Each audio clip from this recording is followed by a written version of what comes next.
क्या हैसियत थी। अगर मेरी तौहीद समझ में आ गई तो आजकल के लुच्चे लफंगे कम इल्म रखने वाले अगर ये आला हजरत को गाली दें या उनके खिलाफ बोलें, उन्हें मुकफ्फिरुल मुस्लिमीन कहें, उन्हें एक सतही इल्म रखने वाला एक मौलवी साहब कहें, तो फिर आप अक्ल की रोशनी में परखिए कि इनका कहना कहां तक दुरुस्त है। और जो आला हजरत के हम असर माहिर इल्म फन थे, सदरुल अफाजिल, जिसके बारे में आया है कि घंटों तक अरबी जबान में फर्राटे से बातें करते थे और कभी जब बात आ जाती तो बगैर नुक्ते के जुमले इस्तेमाल करते थे और लिखते थे। साहब आज तक एक लाइन हम बगैर नुक्ते वाले लफ्ज़ के बगैर हम इस्तेमाल ना कर सकें, उनके बारे में ऐसा आता है। हम लोगों ने सिर्फ सुना है। हुजूर प्रोफेसर सलेमान अशरफ बिहारी इतने जबरदस्त स्कॉलर, अलीगढ़ मुस्लिम यूनिवर्सिटी के डीन थे वो, यानी डीन थे वो, हेड ऑफ द डिपार्टमेंट थे इस्लामियात के शोबे अरबी के। वो अलीगढ़ यूनिवर्सिटी के प्रोफेसर सर ज़ियाउद्दीन अहमद, वो अलीगढ़ मुस्लिम यूनिवर्सिटी के वाइस चांसलर थे, जो आज उस अलीगढ़ में पढ़ते हैं। उनके मुकाबले में ज़ियाउद्दीन अहमद का कद बहुत ऊंचा था, वो वाइस चांसलर थे वहां से। मैं इनका नाम ले रहा हूं, मैं उनका कोटेशन बाद में पेश करूंगा। ये लोग बहुत बड़े इल्म फजल के मालिक थे, बहुत इल्म की गहराई रखते थे। उसने आला हजरत को क्या कहा, उसने आला हजरत को क्या समझा, उसने आला हजरत को किस तरह से लिया, बस वही एक झलक आज मैं अपनी गुफ्तगू में आपके सामने पेश करूंगा। कि हमारे नज़दीक और आजकल के सड़क छाप लोगों के नज़दीक वही वजह, वरना जो सीरियस होते, अगर सुन्नी भी सीरियस होते तो आज यहाँ 1 लाख लोग हो जाए। अगर वो लोग भी सीरियस होते कि चलो कोई एक मौलवी आके अहमद रजा को आइडेंटिफिकेशन, उनका इंट्रोडक्शन करवा रहा है, तो चलो आज देखें वो क्या बोल रहा है। हम लोग तो जानते हैं कि साहब वो एक बिदअतियों के सरदार का नाम है, जरा उनकी ज़बानें सुन लें। लेकिन नहीं, ना यहाँ वो लोग आए, ना अपने ही लोग आए। अपने लोगों में भी घमंड बहुत ज़्यादा है, अपने लोगों में बहुत गुरूर बहुत ज़्यादा है। किसी को इल्म का गुरूर, किसी को दौलत का गुरूर, किसी को स्कूल कॉलेज की मुलाजमत का गुरूर, जबकि स्कूल कॉलेज में बहुत सारे पागल भी नौकरी करते हैं और 2 लाख रुपए महीना कमाते हैं। बहुत सारे रेलवे के ड्राइवर और रेलवे के इंजन चलाने वाले, वो भी बिल्कुल मुंह से उसका पान का लेर बोटा टपकता रहता है और 1.5 लाख रुपए महीना कमाते हैं वो। तो सरकारी नौकरी मुलाजमत हासिल करना कोई कमाल नहीं है। अगर कोई प्राइवेट तौर पर किसी मकतब में 5,000 रुपये महीना कमाता है, लेकिन अगर इल्म की गहराई उसके पास है तो कॉलेज का प्रोफेसर भी उसके सामने जीरो है, फेल है। तो इल्म को पैसे से नहीं आंका जाए, इल्म को मुलाजमत से नहीं आंका जाए। किसी मस्जिद का छोटा सा मौलवी अगर वो बहुत बड़ा इल्म फजल का मालिक है तो वह 2 लाख महीना कमाने वाले बहुत बड़े आलिया के मुदर्रिस से करोड़ लाखों गुना बेहतर है। वो इल्म अलग चीज है, चाहे इल्म झोपड़ी में रहे, इल्म चाहे किराए के घर में रहे, इल्म चाहे मस्जिद की इमामत के हुजरे में रहे, इल्म है। उसको पैसे से, नौकरी से कोई मतलब नहीं है। और आजकल ना अहलों को गरीबी मिली तो अल्लाह को गाली देता है, और ना अहल को मालदारी मिल गई तो भी वह मगरूर और घमंड का पुतला बन जाता है। इसलिए हुजूर ने कहा था, तलबुल इल्म फरीज़तुन अला कुल्लि मुस्लिम, to obtain knowledge is compulsory for every Muslim. हर मुसलमान के लिए इल्म हासिल करना लाजिम है, और माँ की गोद से लेकर कब्र की गोद तक पढ़ते रहो, इल्म हासिल करते रहो। और दुनिया की सारी चीजों पे लानत है, मगर जिस चीज पे लानत नहीं है वो 4 चीजें हैं, जिक्रुल्लाह व मा वाला, तो मुतअल्लिमुन आलिमुन और मुतअल्लिमुन। और हदीस पाक का साफ मजमून है, कुन आलिमन और मुतअल्लिमन और मुस्तमिअन और मुहिब्बन फला तकुनिल खामिस फतली, यानी आलिम बनो, इल्म सीखने वाला बनो, और इल्म की बात सुनने वाला बनो, इल्म दोस्त बनो। इस 4 के अलावा 5वां मत बनना, मगर हिलाक और तबाह बर्बाद हो जाओगे। जित इस्लाम ने इल्म पे दिया है उतना किसी मजहब ने नहीं दिया। इस कुरान शरीफ की आयतों में आप गौर करें, अक्सर आयतों में हर पेज में इल्म की बात, तफक्कुर की बात, तदब्बुर की बात, तवस्सुम की बात, यानी रिसर्च की बात, मेडिटेशन की बात, अंडरस्टैंडिंग की बात, थिंकिंग की बात, पॉन्डरिंग की बात, इन्वेस्टिगेशन की बात। कुरान पाक के सारे औराक भरे हुए हैं। मैंने तो एक चैप्टर पढ़ा, एक चैप्टर में 5 जगहों पे आया है, इन्ना फी ज़ालिका लआयातिल लिलकौमिल मुतफक्किरीन, इन्ना फी ज़ालिका लआयातिल लिलमुतवस्सिमीन, इन्ना फी ज़ालिका लआयातिल लिलआलिमीन। यानी अहले इल्म के लिए इन आयतों में निशानियां हैं, अहले तवस्सुम के लिए इन आयतों में निशानियां हैं, अहले फिक्र के लिए इसमें निशानियां हैं। एक पेज में 4 जगहों पर इस आयत को रिपीटेशन किया गया है। कहीं फिक्र वाला, कहीं तवस्सुम वाला, कहीं तदब्बुर वाला, ये सब कहा गया। आप पढ़ के कुरान शरीफ देख लें। मेडिटेशन पे, इन्वेस्टिगेशन पे, कंटेम्पलेशन पे, रिसर्च पे, अंडरस्टैंडिंग पे, डीप थिंकिंग पे कितना जोर कुरान ने दिया। अगर आज इल्म पूरी दुनिया में फैल चुका है तो एहसान मजहब इस्लाम का। तो इल्म का नूर एक अलग चीज़ है, इस्लाम ने जोर दिया। अगर इसके इस्लाम के फॉलोवर अगर जाहिल रहे तो ये उनका कसूर है, इस्लाम का कोई कसूर नहीं है। तो आज छोटा इल्म है इसलिए मगरूर हो गए, जबकि कुरान शरीफ ने मजम्मत की है, इन्नल्लाह ला युहिब्बुल मुतकब्बिरीन, अल्लाह मगरूर को दोस्ती पसंद नहीं करता। हदीस में आया है कि ला यदखुलुल जन्नह मन कान फी क़ल्बिही मिस्क़ाल ज़र्रतिन मिन किब्र, राई के बराबर किसी के सीने में घमंड रहा तो वो जन्नत में नहीं दाखिल होगा, जन्नत में नहीं जाएगा। वो हुजूर ने फरमाया। और हुजूर ने मोहब्बत को फैलाने के लिए कहा था कि मैं तुमसे एक ऐसी बात न कह दूं, ला तदखुलूनुल जन्नत हत्ता तुमिनू, जन्नत नहीं जाओगे जब तक कि मोमिन न हो जाओ, वला तुमिनू हत्ता तहाब्बू, मोमिन नहीं बनोगे जब तक कि आपस में एक दूसरे से मोहब्बत न करो। नफरतों में डूबे हैं, घमंड का पुतला है, मैं हूँ, मेरा घर शहर में है, ये देहाती है, मेरा घर पुख्ते का है, इसका घर फूस का है, मैं स्कूल में मास्टर हूँ और ये साहब हल चलाने वाला फार्मर है। बस इसी में दो चार किताब पढ़ लिए और मास्टर जी अब 35,000 महीना कमा लेने लगे और दूसरों को सलाम नहीं करना, चूंकि अब ये साहब फार्मर है, कल्टीवेटर है, ये चपरासी है। हुजूर अगर मोमिन है, ईमान का दर्द है तो मुस्तफ़ा की बात गौर से सुने। बुखारी और मुस्लिम दोनों में ये रिवायत दर्ज है। हुजूर ने फरमाया ला तदखुलूनल जन्नत हत्ता तुमिनू वला तुमिनू हत्ता तहाब्बू, you will not enter paradise until you believe. मोमिन जब तक नहीं बनेगा जन्नत नहीं जाएगा, और मोमिन नहीं बनेगा जब तक कि आपस में एक दूसरे से मोहब्बत नहीं करेगा। मोमिन बनने के लिए मोहब्बत जरूरी है। और हुजूर फरमाते हैं अवला अदुल्लुकुम अला शैइन, क्या मैं तुम्हें एक ऐसी बात का पता ना बता दूं कि इज़ा फ़अल्तुमूहु तहाब्बतुम, कि तुम अगर उस पर अमल किया तो आपस में मोहब्बत पैदा हो जाएगी। मुस्तफ़ा कहते हैं अफ़शुस सलाम बैनकुम, आपस में सलाम को फैला दो, मोहब्बत पैदा हो जाएगी।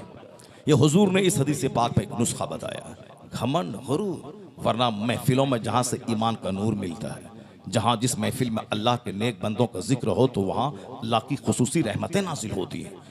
आदमी हक और बातिल का कुछ समझने के लिए आदमी के पास 2-4 घंटे का टाइम, क्या वो सारी जिंदगी टाइम लगा दे फिर भी कम है, मगर वह 2 रोटी कमाने के लिए 20 घंटे तक बच्चे पढ़ते हैं, 18 घंटे तक स्टडी करते हैं, नीट निकालने के लिए 15 घंटे तक बच्चे पढ़ते हैं। और जहाँ खरबों साल रहना है और वहाँ के लिए कोई मेहनत नहीं, आधा घंटा का टाइम नहीं, बार बार शाम से रिपीट हो रहा है कि 12:30 बजे महफिल खत्म हो जाएगी, 10 मिनट आगे पीछे, आधा घंटा आगे पीछे, मगर एक टाइम फिक्सेड है कि 12:30 बजे महफिल खत्म हो जाएगी। और इस महफिल के लोग भी, इस मोहल्ले के लोग भी महफिल में नहीं आ रहे हैं, चूंकि ये काम मौलवी लोगों का है, मौलवी लोग कर रहे हैं। आला हजरत फाजिल बरेलवी कौन है? मैं सिर्फ 2-4 माहिरीन की निगाहों में उसका जायजा लेता हूँ कि आला हजरत कौन है। हुजूर मुहद्दिस सूरती रहमतुल्लाह अलैह, एक बहुत बड़े आलिम रब्बानी का नाम, जिसको पूरी बुखारी शरीफ गेट बाय हार्ट थी, यानी बुखारी शरीफ मुकम्मल तो पे याद। यहाँ तो मिशकात किसी को याद नहीं तो बुखारी शरीफ कैसे याद करे, मगर बुखारी शरीफ में जिसमें कई हज़ार अहादीस हैं, मुकर्ररात को छोड़ दें तो फिर भी 2,500 से 3,000 अहादीस हैं, उन सबों को रट लेना, गेट बाय हार्ट कर लेना। और फिर ये हिंदुस्तान के एक वाहिद आलिम दीन थे जिन्होंने बुखारी शरीफ मुकम्मल तौर पर ज़बानी याद और ज़बानी पढ़ाते थे, और आला हजरत के दोस्तों में से थे, आपके साथियों में से थे। हर जुमेरात के दिन पीलीभीत से बरेली आते थे और एक दिन जुमा का दिन आला हजरत के पास रहते थे, और जुमा की शाम की ट्रेन से या शनिचर की सुबह की ट्रेन से लौट के पीलीभीत जाते थे। आला हजरत के शागिर्द मुरीद भी नहीं थे, वो आला हजरत के शागिर्द भी नहीं थे, बल्कि आला हजरत के हम असर थे, ज़माना एक था। इल्म दोस्त से अल्लामा मुहद्दिस सूरती रहमतुल्लाह अलैह, बहुत बड़े मुहद्दिस, मुहद्दिसिन को मुहद्दिस आज़म हिंद, यानी हुजूर हाशमी मियाँ और मदनी मियाँ के वालिद गिरामी हुजूर मुहद्दिस आज़म हिंद, मुहद्दिस आज़म हिंद हिंदुस्तान के सबसे बड़े मुहद्दिस थे। उनके उस्ताद हैं मुहद्दिस सूरती रहमतुल्लाह अलैह, वो बुखारी शरीफ गेट बाय हार्ट, और जो बड़े बड़े आलिमों को पढ़ाएं, उसका इल्मी कद कितना ऊंचा था। इतने बड़े आलिम, गेट बाय हार्ट बुखारी, और साहिब करामत वली, बहुत बड़े आलिम, बेशुमार बहुत सारे उलूम व फनून पर उनको दस्तरस हासिल थी। उनसे किसी ने पूछा, हुजूर जुमा में खिताब आप करते हैं तो आला हजरत का चर्चा करते हैं, एक सवाल होता है, 12वीं की महफिल है, चर्चा रजा का है, मदरसा है, सलाम रजा का है, मुहर्रम शरीफ की महफिल है, चर्चा रजा का है, 11वीं की महफिल गौसे आजम की है, चर्चा रजा का है। आखिर ऐसा क्यों होता है? बहुत सारे खुद साख्ता अक्लमंद लोग हम कहते हैं कि 1 घंटे की तकरीर होगी, टॉपिक आला हजरत है, तो बेशुमार बातें बीच में आ जाएंगी। कुरान शरीफ में एक सूरत सूरह बकरा है, बकरा गाय, सिर्फ एक चैप्टर में, एक पैराग्राफ में ही गाय का जिक्र हुआ है। सिर्फ एक पैराग्राफ में गाय का जिक्र हुआ है। वो गाय कैसी थी, गाय किन की थी, उन्होंने जंगल में कैसे छोड़ा, उनका बच्चा कैसे हुआ, बनी इसराइल के लोगों ने कैसे कत्ल किया, फिर उसके मूसा अलैहिस्सलाम के पास कैसे गए, उसने कैसे कहा कौन सी गाय ज़बह होगी, फिर वो गाय जंगल में थी, उसके बेटे ने लाया, बाजार में ले गया, फिर माँ के पास आया, कैसे उन्होंने खरीदा, कैसे उसको सौदा तय हुआ कि सोना भर करके उसकी चमड़ी में देना है, मूसा अलैहिस्सलाम गारंटर बने, फिर ज़बह किया गया, गोश्त से उस मुर्दे को मारा गया, वो जिंदा हो गया, अब उसको साहब पूरे चमड़ी में भर के सोना दिया गया। ये एक बहुत सारी बेशुमार हिकमतें हैं, बेशुमार हिदायतें हैं, बेशुमार अहकामात हैं, बेशुमार पैगामात हैं सूरह बकर में। मगर गाय जो बकरा की वजह से इतनी बड़ी सूरत का नाम पड़ा, जो कुरान की सबसे बड़ी सूरत है, वह सिर्फ एक पैराग्राफ में गाय का चर्चा है, और बाकी उसमें कई हजार अहकामात हैं, कई अवामिर हैं, कई हजार नवाही हैं, और बहुत सारे वाक़यात हैं उस सूरह बकरा में। मैं तो समझता हूं कि मैं तो गिना नहीं है, मगर गिन लिया जाए शुरू से लेकर आखिर तक में 1 दर्जन से ज्यादा उसमें वाक़यात है उसमें। चूंकि सूरह बकरा की तालीमात की रूह यह है कि मरने के बाद अल्लाह जिंदा करेगा और हर स्याह सफेद का हिसाब लेगा।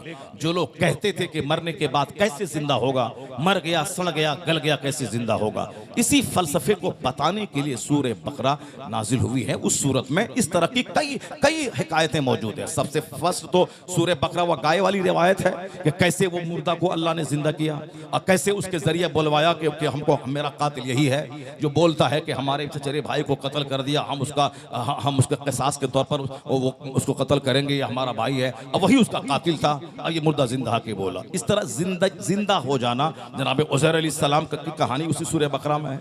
जनाब इब्राहिम अलैहिस्सलाम ने कहा कैफ़ा तुहील मौता, ए अल्लाह तू मुर्दा को कैसे जिंदा करेगा।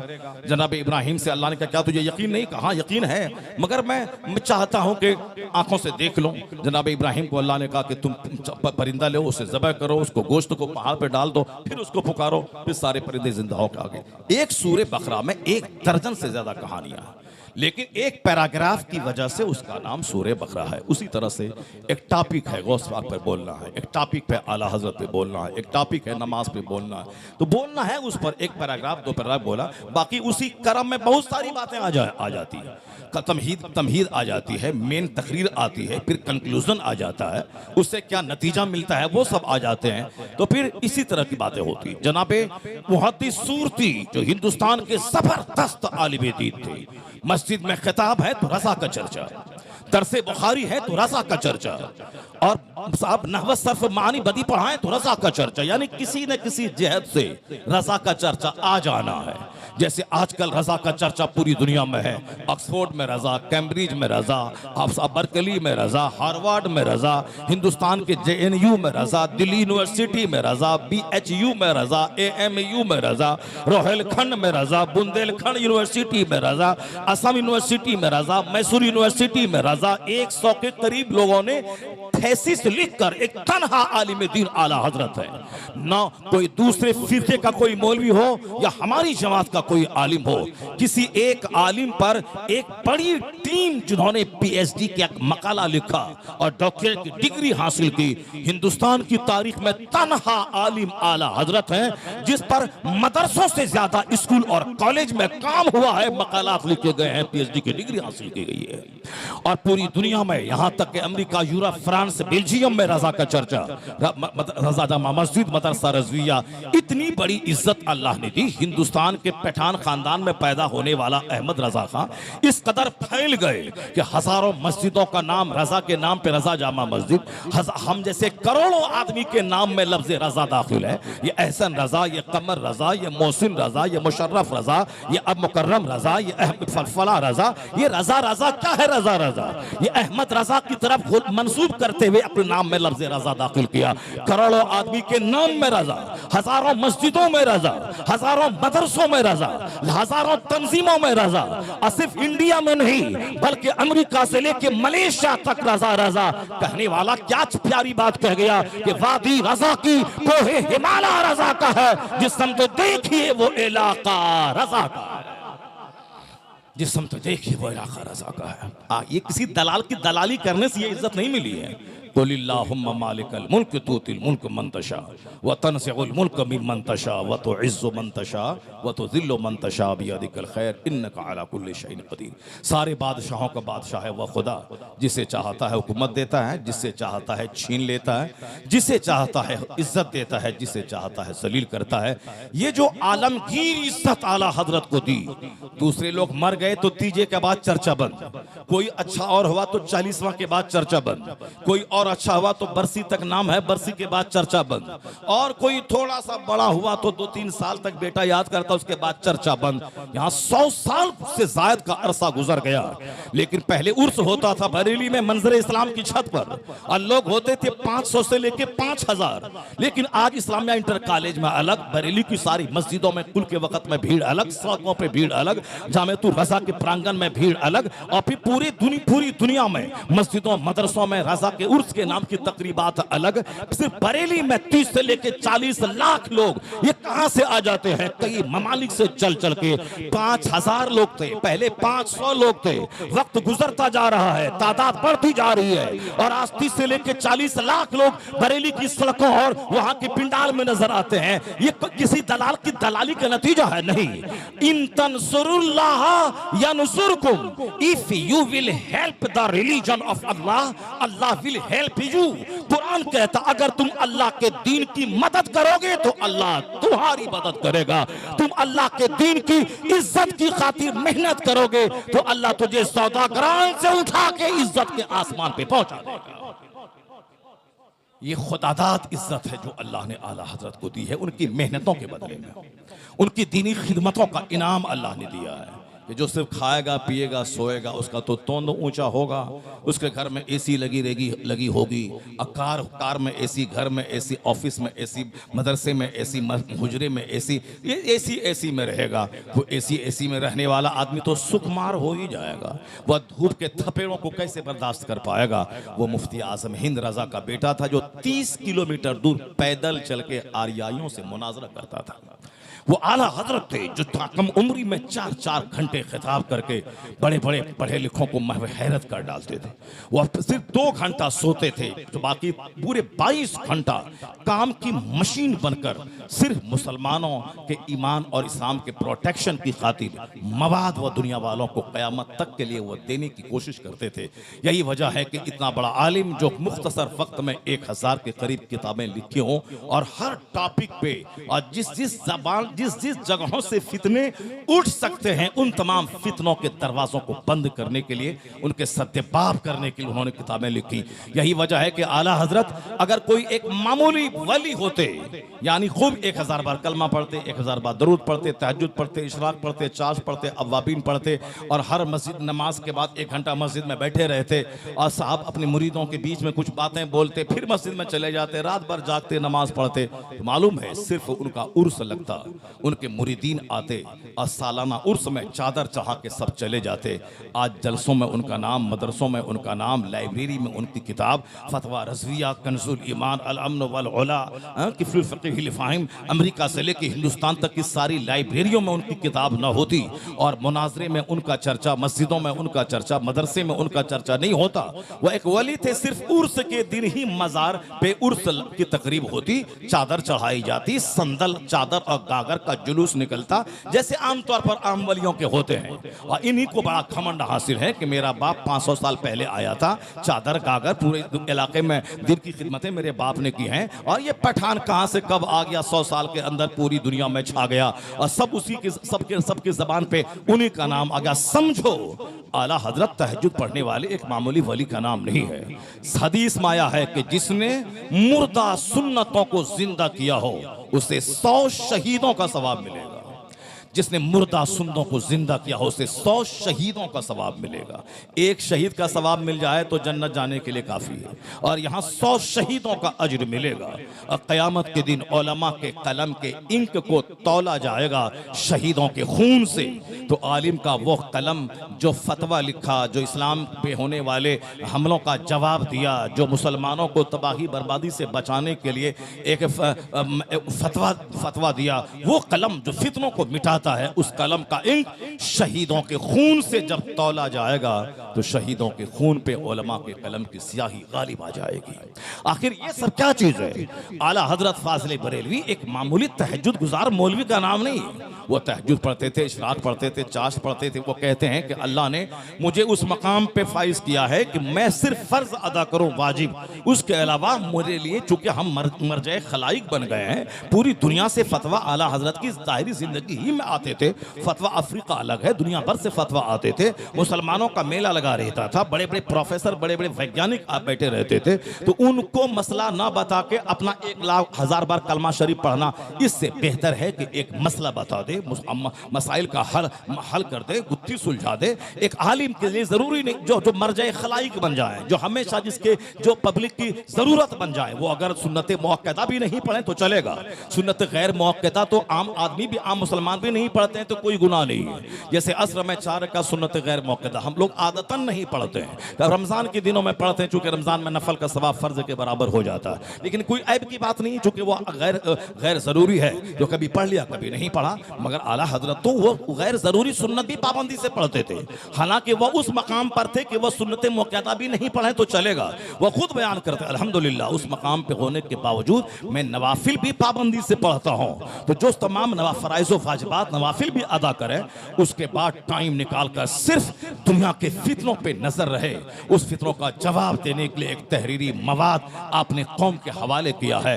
फतवा रज़िया, आज उससे दुनिया रोशनी हासिल कर रही है। कंजुल ईमान, उससे दुनिया रोशनी हासिल कर रही है।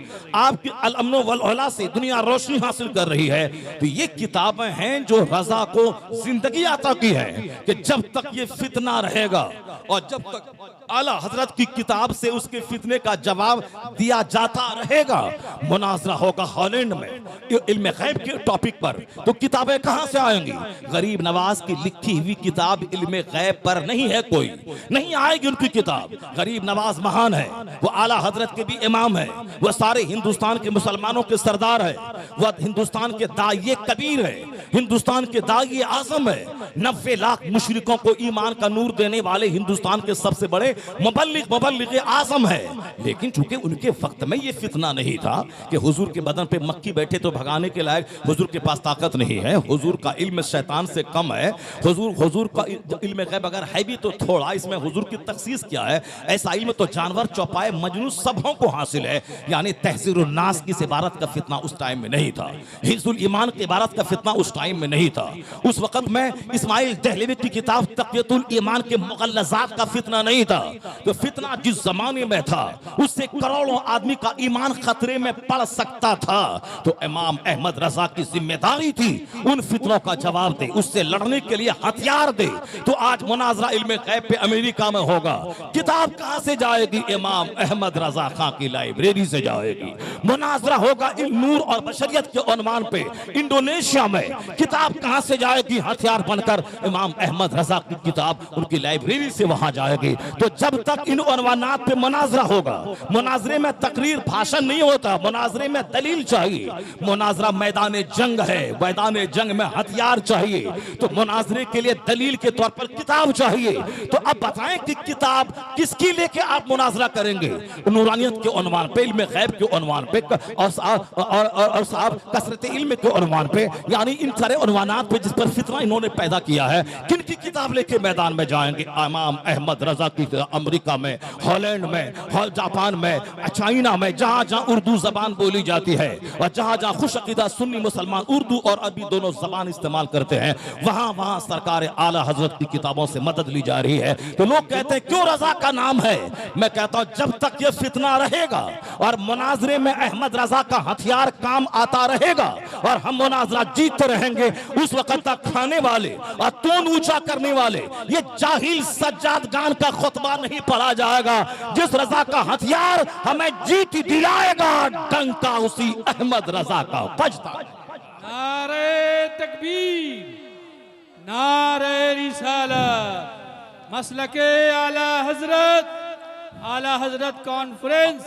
आला हजरत रात भर तहज्जुद पढ़ने वाले आलिम का नाम नहीं है कि वो रात भर एक एक हज़ार का नमाज तहज्जुद पढ़ रहे हैं। नहीं नहीं, हदीस में यहाँ भी आया है जो फजर की नमाज के बाद एक चैप्टर दीन का पढ़ ले, पढ़ा दे, खैरु मिन अल्फ रका, 1000 रकत नमाज नफल से बेहतर है। हदीस में आया है कि आलिम रब्बानी जब रास्ते से गुजरते हैं तो दरख्त के पत्ते, समंदर की मछलियाँ, सुराखों की चूटियाँ उनके हक में दुआए मगफरत करती हैं।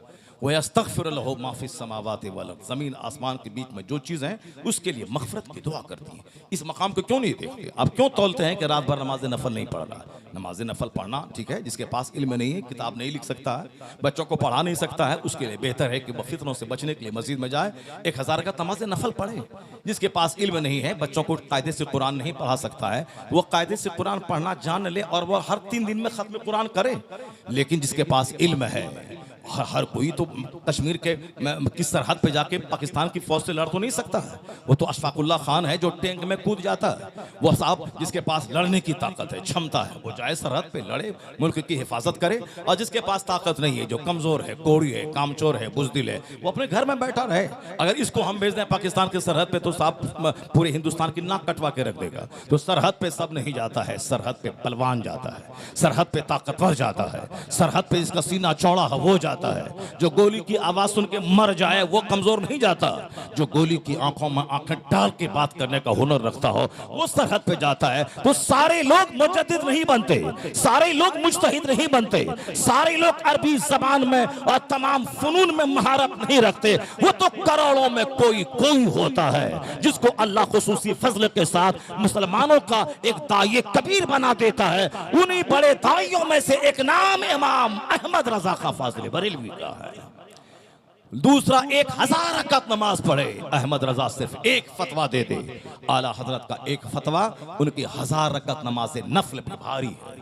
1000 रकत, कोई करोड़ों रकत सजदा करे, मगर हुसैन आजम के गले में जो तीर आया, उस तीर से जो खून का फवारा छूटा, वह खून का फवारा छूटना, हुसैन के बेमान अली अकबर की लाश का सामने तड़पना, उनके दूध पीते अली असगर के गले में तीर का जाना, ये इतना बड़ा मकाम है कि कल क़यामत के दिन जब हुसैन जन्नत की तरफ सफर करेंगे तो उस वक्त में बहुत बड़े बड़े साहिबान और जुब्बा और दस्तार, हजारों हजार रकत नमाज नफल पढ़ने वाले, वह सब रहेंगे। नफल पढ़ना एसी में बैठ के आसान है, सरहद पे जाके चटियल मैदान में जहाँ आसमान आग बरसाता हो, जमीन आग उगलती हो, जहाँ तलवारों और नेजों और तीरों और अनियों की छांव में सजदा करना ये खरबों में किसी किसी का काम है।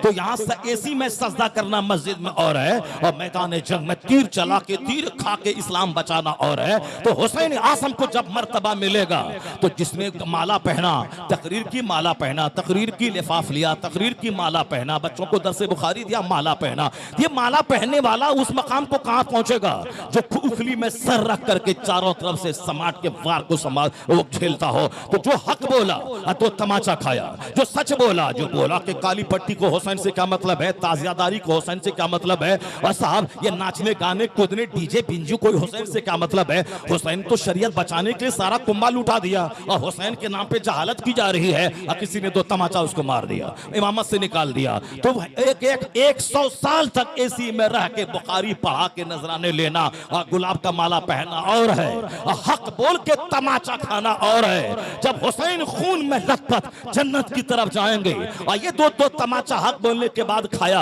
और 1000 गालियां सुनी, अगर ये हुसैन से कह दिया मौला आपने तो सारा कुंबा लुटाया है, हक बोला कुंबा लुट गया, और मैं भी हक बोला हूं 2 तमाचा खाया हूं, अगर हुसैन ने मुस्कुरा के देख लिया और इशारा कर दिया कि तू भी आ जाओ इस कारवां में, तू अभी हक की खातिर तमाचा खाया है, गालियां सुनी है, तेरी गर्दन कटी है, हाथ कटा है, तो 80 बरस का नफल सजदा एक तरफ, 2 तमाचा हक के नाम पे खाना एक तरफ। उसे क्या खबर तो जो आराम से बैठे और खाएं पिए, वो क्या जाने कि गर्दन कटाने का मजा क्या होता है, तीर खाने का मजा क्या होता है, खून बहाने का मजा क्या होता है। वो तो शहीद ही हैं जो जन्नत में जाने के बाद कहते हैं कि इलाही तेरी जन्नत में वो लुत्फ कहाँ है जो तेरे नाम पे गर्दन कटाने में मजा है, मुझे भेज दे दोबारा ताकि जिंदगी मिले, फिर मैं जंग करूं, फिर मैं कटूं, फिर मैं कटूं, फिर मैं जिंदा हो जाऊं, इसी तरह कटता रहो तेरे नाम पे,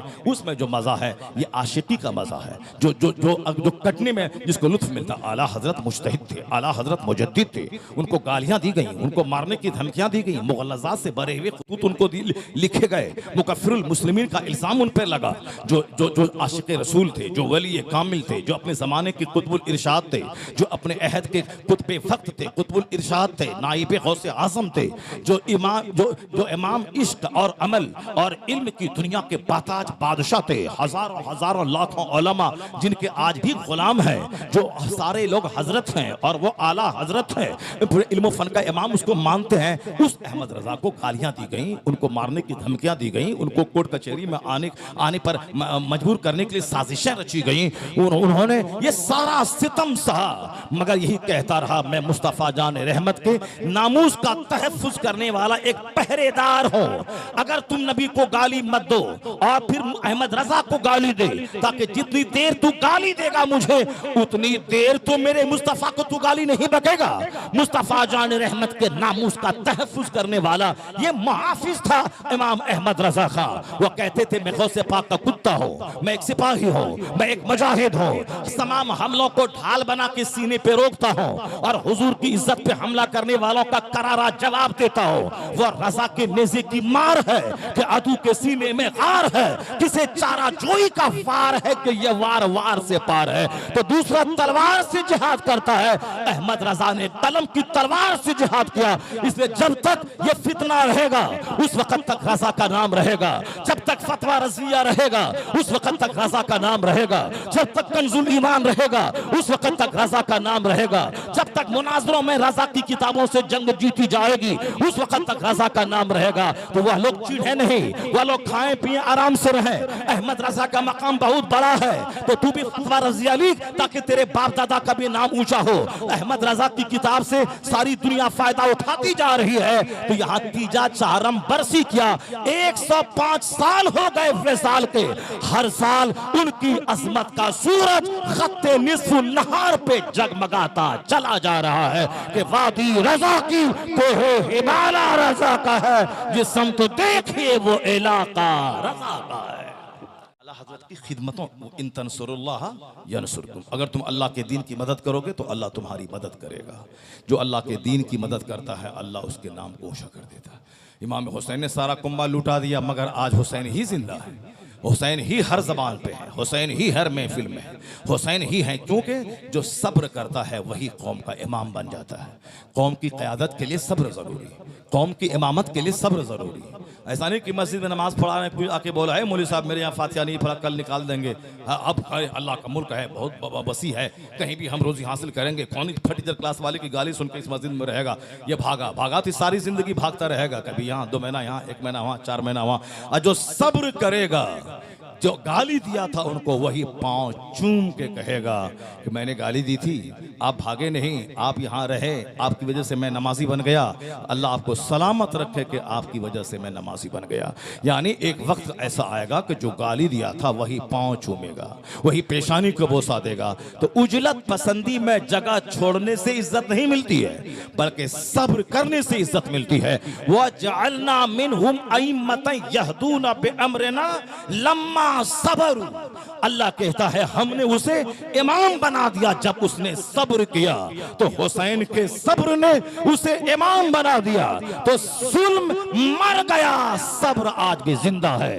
क़त्ल हुसैन असल में मर्ग यजीद है, इस्लाम जिंदा होता है हर करबला के बाद। सब्र सब्र सब्र सब्र सब्र से जिंदगी मिलती है, जुल्म में मर जाता है, सब्र जिंदा रहता है। आला हजरत ने बहुत सब्र किया है, आला हजरत आज भी सब्र कर रहे हैं। चूंकि आज भी सुन्नी कहलाने वाले कुछ लोग कहते हैं कितना बहुत बड़ा इल्म नहीं था उनके पास, बहुत बड़ा नहीं था, ये तो चंद मौलवियों ने बढ़ा चढ़ा करके उनको ऊंचा कर दिया है। ये चंद मौलवियों ने तकरीर कर करके, पहले इतना नाम नहीं था, ये चंद मौलवियों ने उनको बढ़ा चढ़ा के पेश किया। सुनो, मुहद्दिस सूरती रज़ी अल्लाह ताला, बहुत बड़े वली, बहुत बड़े मुहद्दिस, बहुत बड़े आलिम, उनसे पूछिए जो आला हजरत की मोहब्बत में हर हफ्ते बरेली आते थे और आला हजरत रज़ी अल्लाह ताला अन्हु से बेपनाह मोहब्बत थी। उनसे किसी ने कहा कि हुजूर जुमा के खुतबे में रज़ा का नाम, दरस बुखारी में रज़ा का नाम, सफर जो करते हैं अपने शागिर्दों के मुरीदों के दरमियान रजा का चर्चा, ये हमेशा रजा रजा रजा। किन से? मुझसे नहीं पूछा गया। किन से? जो बुखारी शरीफ के हाफिज थे, किन से? जो मुहद्दिस आजम के उस्ताद थे, किन से? जो हिंदुस्तान के अपने अहद के जबरदस्त आलिम दीन थे। जब उनसे ये सवाल हुआ कि हर वक्त रजा रजा रजा रजा, हुजूर तकरीर में रजा, दरसगाह में रजा, सफ़र में रजा, और रजा की मोहब्बत में पीलीभीत से उस ज़माने में एक ही ट्रेन चलती थी, उससे सफ़र करके बरेली। तो मुहद्दिस सूरती का जवाब सुनिए, मुहद्दिस सूरती का जवाब सुनिए, फिर उसके बाद समझिए कि आला हजरत को अल्लाह ने कितना बड़ा मकाम दिया था, कितना बड़ा इल्म फजल उनके पास था, और किस शख्सियत के मालिक आला हजरत हैं। ये आजकल के लुच्चे लफंगे छोट सत ही इल्म रखने वाले, ये क्या जाने आला हजरत किसका नाम है। ये नमक खाएं, रोटी खाएं, और जिसका नमक खाते हैं उसका गुण गाएं। चाहे कोई भी मियाँ हो, इलाहाबाद के मियाँ हो कि कोई दिल्ली के मियाँ हो, कोई मियाँ हो, मियाँ उसको 20,000 महीना देते हैं, और ये मौलवी साहब अब टेलीविज़न और वीडियो पे आकर के डिबेट करके आला हजरत के फतवे को गलत साबित करके साहब वो अपने बड़ा बनना चाहें। 25 साल से तो खूब मेहनत तो हो ही रही है, मगर अपने 1.5 ईंट की मस्जिद तामीर करने वाला कौन तुझे जानता है हिंदुस्तान में।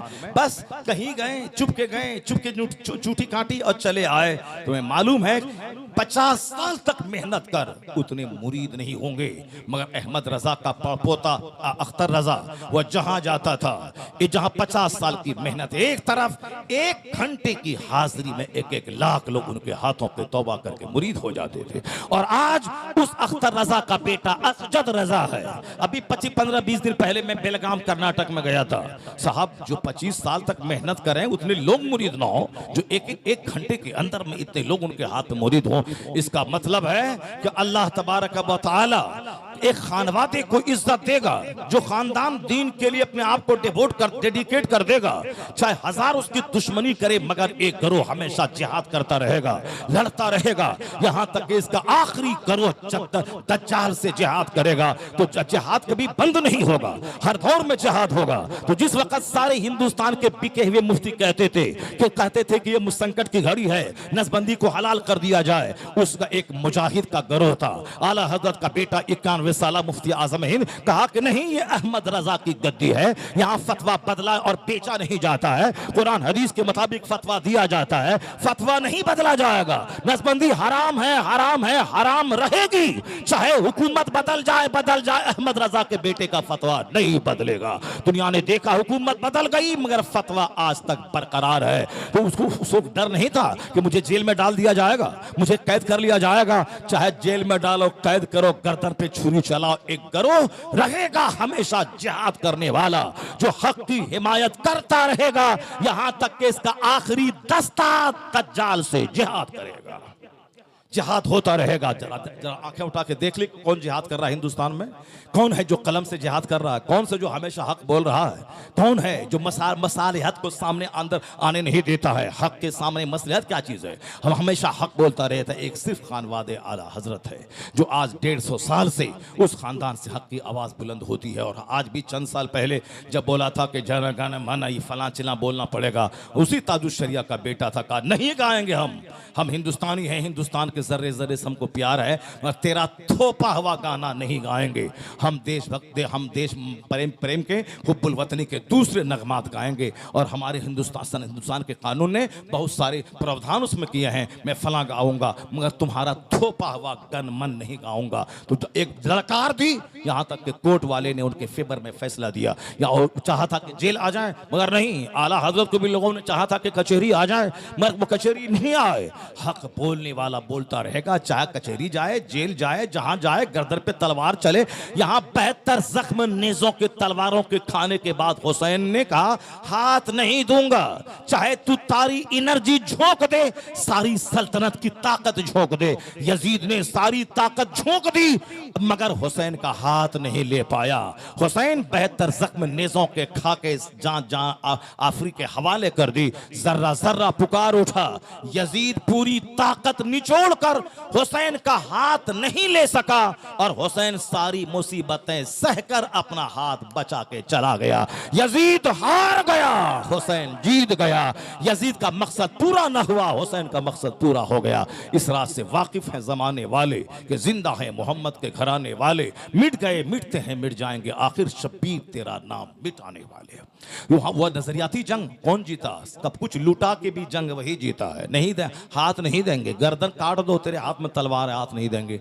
आला हजरत फाजिल बरेलवी ने गालियां सुनकर, लोगों ने आज भी कहा यह मुकफ्फिरुल मुस्लिमीन है, मुसलमानों को कुफ्र का फतवा देने वाला है, खूब नाचता और गाता है। जाके देख 40 लाख से बड़ा मजमा, 1 करोड़ के करीब आला हजरत के बेटे के जनाजे में लोगों की हाजिरी, यह इस बात की दलील है कि अल्लाह की हिमायत उस खानदान पे है, गौसे आजम की का हाथ उस खानदान पे है, आकाए दो जहां सलाम की निगाह करम उस खानदान पे है। और जब तक वहां से इल्मी काम, जिहाद का काम होता रहेगा, अल्लाह उसे जलील नहीं करेगा, उसकी इज्जत में इजाफा करता रहेगा।